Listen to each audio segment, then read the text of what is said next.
Hello, I'm Vidya, your tutor. Let's learn plant growth and development together, step by step. In this chapter, we study plant growth and development, learning how plants increase in size, the phases of growth, and the hormones that control these processes.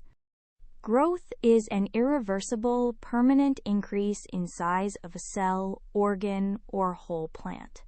It happens through cell division, followed by cell enlargement. Growth has 3 phases. In the meristematic phase, cells divide. In the elongation phase, they enlarge.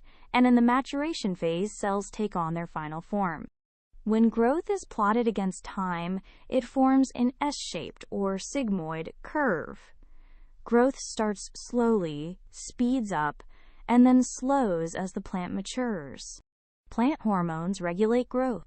Auxins promote cell elongation, gibberellins stem growth, and cytokinins cell division, while abscisic acid and ethylene control dormancy and ripening.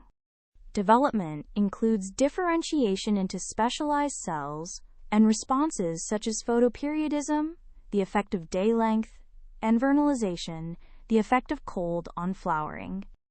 To recap, plant growth is irreversible and follows a sigmoid curve through meristematic, elongation, and maturation phases, all regulated by plant hormones.